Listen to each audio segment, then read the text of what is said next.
Welcome to the podcast of this year's Dresdner Musikfestspiele. Today's guest is the British conductor Ivor Bolton, who is going to perform on 28th May 2012 with the newly founded Dresden Festival Orchestra at the Semperoper. This period instrument orchestra brings together excellent musicians and builds up on the Baroque tradition of the once renowned Orchestra di Dresda. There's some wonderful wind section, Eric Herprich on the clarinet and Andreas Lachner on trumpet, Mary Utiger playing violin and Anna Grevel from Alte Musik Berlin, Werner Matzke from Concerto Köln, Dane Roberts from Freiburger Barockorchester. It's a list of really outstanding players from all over Europe. Ivor Bolton explains on the phone. For more than 20 years, the Englishman enjoys an excellent reputation as harpsichord player and conductor. His favorite repertoire is Baroque music and the Viennese classic, which he prefers to perform on period instruments. And that's how it'll be at the concert in Dresden.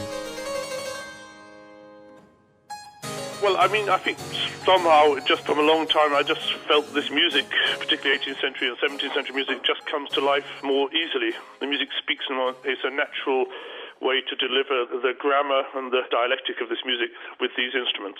You can also get a very good gesture in this music with modern instruments, but I think somehow many things happen more naturally in terms of internal balance of the instruments, because you're not having to fight tendencies that have arisen because of changing volumes and sizes of instruments. So those are the general reasons. Italian period violinist Giuliano Carmignola will join the Dresden Festival Orchestra as soloist. Well, he's one of the great period instrument violinists in the world today. I think this is really a great coup for the debut of this orchestra to have him as concertmaster and also soloist. I think this is terrifically exciting. That's the first time we play together. I think it's exactly what it should be. A festival orchestra should be something that maybe would be hard to put together for the rest of the year. If you do 150 concerts a year, it's a different thing from doing one concert as a showcase for some of the most virtuoso period instrument players in Europe. In Dresden, Ivor Bolton will also work together with the Australian soprano Danielle de Niese for the first time. He is especially fond of her Baroque interpretations. And I think she's a very spirited artist with a lot of fluency. She was very much acclaimed for her Handel performances in Glyndebourne, as Cleopatra and Julia Caesar. So it's someone I'm very much looking forward to working with.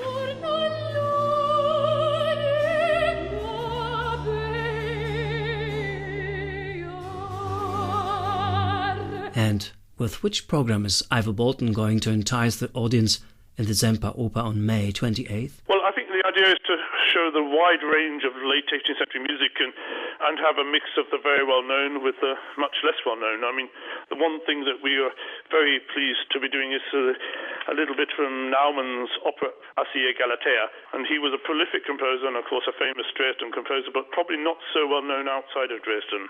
Interesting comparison to do maybe some arias from this opera, which show his approach to virtuosity in 1800 as against Mozart's 20 years earlier in Exultate Jubilate, which is actually written from a castrato. So, in different parts of Europe, you have different approaches to virtuosic coloratura writing.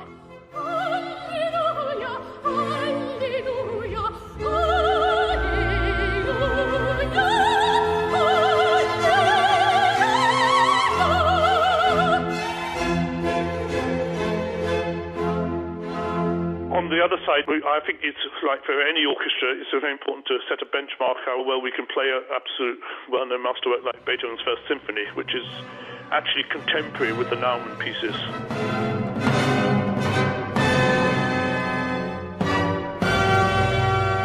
So we tried to develop a series of cross-links in terms of time and place, Dresden and Vienna, and show the comparison between what was going on in different places of Europe at the same time. And a slightly earlier time, of course, Giuliano Carmignola will play the Haydn, what's called the Melk violin concerto. And this is probably, reckoned to be the first really great classical violin concerto.